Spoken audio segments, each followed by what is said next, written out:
KG ಕೊಪ್ಪಲಿನ ಗ್ರಾಮದಲ್ಲಿ 30/1/2025 ಗುರುವಾರ ಸಂಜೆ 7:30ಕ್ಕೆ ದಿವಂಗತ ಬಿಸಿಲು ಮಾರಮ್ಮನವರ ಗುಡ್ಡಪ್ಪನವರ ದೇವೇಗೌಡರ ಮಗ ಡಿ ನಿಂಗಪ್ಪ ಮತ್ತು ಗ್ರಾಮದ ಯುವ ಮುಖಂಡರು ಸೇರಿ ನಾಳೆ ನಡೆಯಲಿರುವ ಶ್ರೀ ಮಲ್ಲಿಕಾರ್ಜುನ ಸ್ವಾಮಿ ಮುಡುಕುತೊರೆ ಜಾತ್ರಾ ಮಹೋತ್ಸವವನ್ನು ಹಮ್ಮಿಕೊಂಡಿದ್ದು 5 ಜೊತೆ ಎತ್ತುಗಳ ಮೆರವಣಿಗೆ ಬಹಳ ವಿಜೃಂಭಣೆಯಿಂದ ನಡೆಯಿತು. ಮೆರವಣಿಗೆಯಲ್ಲಿ ಡಿ ನಿಂಗಪ್ಪ, ಹಗೋವರ ಮಿತ್ರರಾದ ಎಲ್ ಚಂದ್ರು, ಬಿ ನಾಗರಾಜು, ಹಾಲು ಬೋರಪ್ಪ, ದಾಸನಕೊಪ್ಪಲಿನ ಶೇಖರ್, ಶಿವಪ್ಪ, ಮಹದೇವು, ವಾಟರ್ ವರ್ಕ್ಸ್ ಮತ್ತು S Mahadeva, G Srinivas, M Mohan Kumar Gowda, Shankar ಗಿರ್, ಅಂಗಡಿ ಚಂದ್ರು, ಎತ್ತುಗಳ ಮಾಲೀಕರಾದ ಜಗನ್ ಜಿ ಮತ್ತು ಕೃಷ್ಣ, ಕೋಳಿ ಚೆನ್ನಯ್ಯನವರ ಮೊಮ್ಮಗ ಮೀಸೆ ಬೋರಪ್ಪ, ವಿಕ್ರಾಂತ್, ಪಿ ದೇವೇಗೌಡ ಹಾಗೂ ಕೆಜಿ ಕೊಪ್ಪಲಿನ ಗ್ರಾಮದ ಯುವಕರು, ಯಜಮಾನರು, ಗ್ರಾಮಸ್ಥರು ಮೆರವಣಿಗೆಯಲ್ಲಿ ಪಾಲ್ಗೊಂಡು ಶುಭ ಕೋರಿದರು.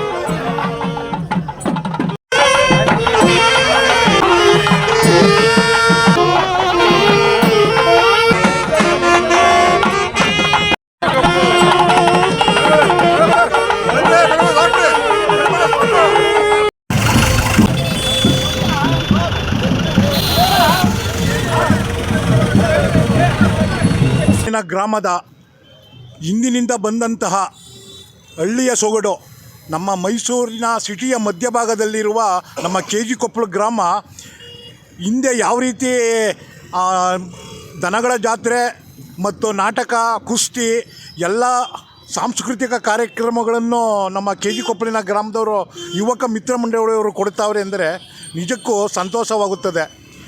ಈ ದಿನ 5 ಜೊತೆ ಭಾರಿ ಎತ್ತುಗಳು ಮುಡುಕುತೊರೆ ಜಾತ್ರೆಗೆ ಇಲ್ಲಿಂದನೇ ಆಗಮಿಸಿ ಅಲ್ಲಿ ನಡೆಯುವಂತಹ ಜಾತ್ರಾ ಮಹೋತ್ಸವದಲ್ಲಿ ಪಾಲ್ಗೊಂಡು ನಮ್ಮ ಕೆಜಿ ಕೊಪ್ಪಲಿನ ಹೆಸರನ್ನು ಬಹಳ ವಿಜೃಂಭಣೆಯಿಂದ ನಡೆಸಿಕೊಂಡು ಬಂದಿರೋ ಸಹೋದರರಾದ ಜಗನ್ನಾಥ್ ಯಜಮಾನ್ ಚಿಕ್ಕಣ್ಣನವರ ಮಗ ಜಗನ್ನಾಥ್ ಅನ್ನೋರು, ಅವರು ಒಂದು ಜೊತೆ ಎತ್ತುಗಳನ್ನು ಸುಮಾರು 3 ಲಕ್ಷ ರೂಪಾಯಿ ಬೆಲೆ ಬಾಳುವಂಥ ಕರುಗಳನ್ನು ತೆಗೆದುಕೊಂಡು ಜಾತ್ರೆಗೆ ಹೋಗ್ತಾ ಇದ್ದಾರೆ. ಹಾಗೆಯೇ ನಮ್ಮ 3ನೇ ಕ್ರಾಸಿನ ಕೆಜಿ ಕೊಪ್ಪಲಿನ ಶ್ರೀನಿವಾಸಣ್ಣನವರ ಮಗ ಕೋಳಿ ಚೆನ್ನಯ್ಯನವರ ಕೃಷ್ಣ ಅನ್ನೋರು ಸಹ 2 ಲಕ್ಷ ರೂಪಾಯಿಗಳ ಬೆಲೆ ಬಾಳುವಂಥ ಕರುಗಳನ್ನು ಈ ದಿನ ಮುಡುಕುತೊರೆ ಜಾತ್ರೆಗೆ ತೆಗೆದುಕೊಂಡು ಹೋಗಿರ್ತಾರೆ. ಮತ್ತು ನಮ್ಮ ಕೆಜಿ ಕೊಪ್ಪಲಿನ ಯುವಕ ಮಿತ್ರ ಮಂಡಳಿಯವರು ಬಹಳ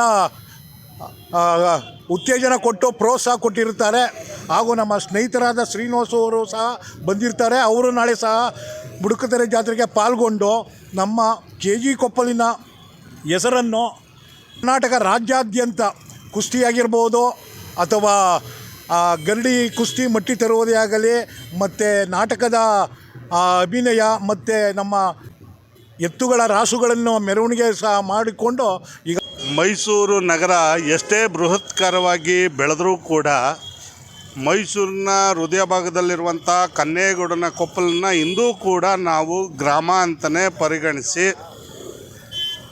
ಗ್ರಾಮದ ಅನೇಕ ವಿಚಾರಗಳಲ್ಲಿ ಒಗ್ಗಟ್ಟುತನವನ್ನು ಪ್ರದರ್ಶನ ಮಾಡುವಂಥದ್ದು ಅಂದಿನ ಕಾಲದಿಂದ ಇಂದಿನ ಕಾಲವರೆಗೂ ಗತವೈಭವವನ್ನು ಸಾರಬೇಕು. ಗತ ಕಾಲದ ರಾಸುಗಳ ಮೆರವಣಿಗೆ ಇರ್ಬೋದು, ಕುಸ್ತಿಯ ಪಟ್ಟುಗಳನ್ನು ಇದಿರ್ಬೋದು, ಮತ್ತು ಗರಡಿಗಳನ್ನು ಉತ್ತೇಜಿಸುವಂಥ ಕಾರ್ಯಕ್ರಮ ಇರ್ಬೋದು, ಕಲೆಯನ್ನು ಪ್ರದರ್ಶನ ಮಾಡುವಂಥದ್ದು ಇರ್ಬೋದು, ಎಲ್ಲ ನಿಟ್ಟಿನಲ್ಲೂ ಗ್ರಾಮದ ಜನರು ಈ ವಿಚಾರಗಳಲ್ಲಿ ಎಲ್ಲರೂ ಒಟ್ಟುಗೂಡುವಂಥ ಪ್ರಯತ್ನ ಮತ್ತು ಒಟ್ಟುಗೂಡಿಕೆಯನ್ನು ತೋರಿಸೋವಂಥದ್ದು, ಗ್ರಾಮದ ಒಗ್ಗಟ್ಟನ್ನು ಪ್ರದರ್ಶನ ಮಾಡೋ ಮೂಲಕ ಅದಕ್ಕೆ ಮುನ್ನಡಿ ಬರೆದಂಥ ಬಿಸಿಲು ಮಾರಮ್ಮ ದೇವಸ್ಥಾನದ ನಿಂಗಪ್ಪನವ್ರಿಗೆ ಹೃತ್ಪೂರ್ವಕವಾಗಿ ಅಭಿನಂದನೆಗಳನ್ನ ಸಲ್ಲಿಸ್ತೀನಿ. ಯಾಕೆ ಅಂದರೆ ಲಕ್ಷಾಂತರ ರೂಪಾಯಿ ಖರ್ಚಾಗುತ್ತೆ ಇಂಥ ಒಂದು ಕಾರ್ಯಕ್ರಮವನ್ನು ನೆರವೇರಿಸೋಕ್ಕೆ.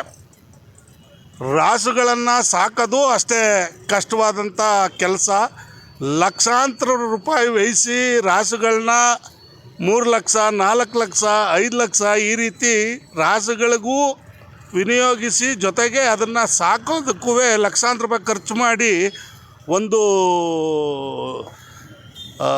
ಎತ್ತುಗಳನ್ನ ಪ್ರದರ್ಶನ ಮಾಡೋದಕ್ಕೋಸ್ಕರನೇ ಅಷ್ಟು ಹಣನ ವ್ಯಯಿಸಿ ಒಂದು ಖುಷಿ ಪಡುವಂಥ ಗ್ರಾಮಸ್ಥರು, ಜೊತೆಗೆ ಏನು ರೈತ ಬಾಂಧವರು ಏನಿದ್ದೀವಿ ಈ ಥರದ ವಿಚಾರದಲ್ಲಿ ಗೋಗಳನ್ನ ನಾವು ಪೂಜಿಸುವಂಥದ್ದು, ಅದನ್ನು ಪ್ರೀತಿಸುವಂಥ ಕೆಲಸವೂ ಕೂಡ ಆ ಮೂಲಕ ಜನರಿಗೆ ಒಂದು ತಿಳುವಳಿಕೆ ಕಾರ್ಯಕ್ರಮದ ರೂಪದಲ್ಲಿ ಇವತ್ತು ಮುಡುಕುತೆರೆ ಜಾತ್ರೆಗೆ ಹೊರಟಿರೋಂಥ ರಾಸುಗಳನ್ನ ಇಲ್ಲಿಂದ ಪೂಜೆ ಸಲ್ಲಿಸಿ ಗ್ರಾಮದ ಸುತ್ತ ಮೆರವಣಿಗೆ ಮುಗಿಸಿ ನಂತರ ಮುಡುಕುತೆರೆ ಜಾತ್ರೆಗೆ ತೆರಳುತ್ತೆ. ನಿನ್ನೆಯಿಂದ ಪ್ರಾರಂಭವಾಗಿ ಫೆಬ್ರವರಿ 15ನೇ ತಾರೀಕು ರಥೋತ್ಸವ ಮತ್ತು ತೆಪ್ಪೋತ್ಸವ ಇರೋದರಿಂದ ಅಲ್ಲಿವರೆಗೂ 15 ದಿನಗಳ ಕಾಲ ಜಾತ್ರಾ ಮಹೋತ್ಸವ ನಡೆಯಲಿದೆ.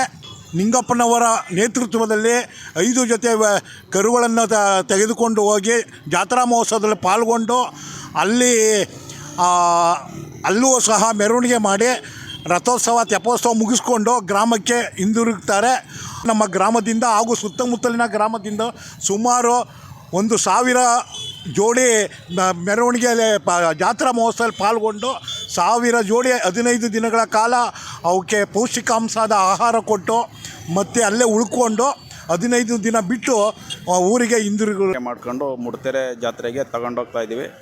ಅಲ್ಲಿ ಆದರೆ ವ್ಯಾಪಾರ ಮಾಡ್ತೀವಿ, ಇಲ್ಲಾಂದರೆ ಮನೆಗೆ ತೊಗೊಬಂದು ವರ್ಷಾನುಗಟ್ಟಲೆ ನಾವು ಸಾಕಿ ಬಸವಣ್ಣನ ಸೇವೆ ಮಾಡ್ತೀವಿ. ಮುಂದಿನ ವರ್ಷ ಮನೆ ಹತ್ರ ಬಂದರೂ ಕೊಡ್ತೀವಿ, ಇಲ್ಲಾಂದರೆ ಸಾಕೊಂಡು ಮನೆಯಲ್ಲೇ ಇಟ್ಕೊಳ್ಳೋ ಅಂಥ ಪದ್ಧತಿ ನಮ್ಮಲ್ಲಿದೆ. ಹೌದು, ಪ್ರತಿ ವರ್ಷವೂ ನಡೀತಾ ಇದೆ. ನಮ್ಮ ತಾತ ಮುತ್ತಾತನ ಕಾಲದಿಂದನೂ ನಡ್ಕೊಂಡು ಬಂದಿತ್ತು. ಈಗ ಸದ್ಯದಲ್ಲಿ ಅಲ್ಲಿ ಒಂದು 1000ದಿಂದ 2000 ಜೊತೆ ತನಕನೂ ಸೇರುತ್ತೆ. 8 ದಿನ ಕಾಲನೂ ಇರುತ್ತೆ. ಅದು ವ್ಯಾಪಾರ ಬರೋ ಹೊರಗಡೆಯಿಂದನೂ ಬರ್ತಾರೆ. ಹುಬ್ಳಿ, ಧಾರವಾಡ ಮತ್ತು ಆಂಧ್ರ, ಮಹಾರಾಷ್ಟ್ರ ಈ ಕಡೆ ತರಾವರಿ ಬಂದು ಅವ್ರಿಗೆ ಯಾವ ಬೇಕೋ ಅವನ್ನ ಖರೀದಿ ಮಾಡ್ತಾರೆ. ಬೇರೆ ರಾಜ್ಯದಿಂದ ಬರ್ತಾರೆ. ಮತ್ತು ಜಿಲ್ಲಾಡಳಿತ ಇದಕ್ಕೆ ಸಾಥ್ ಕೊಡ್ತಾ ಇದ್ದಾರೆ. ನಮ್ಮ ಜಿಲ್ಲಾಧಿಕಾರಿ ಲಕ್ಷ್ಮೀಕಾಂತ್ ರೆಡ್ಡಿ ಅವರು ಸಹ ಸಾಥ್ ಕೊಟ್ಟಿದ್ದಾರೆ.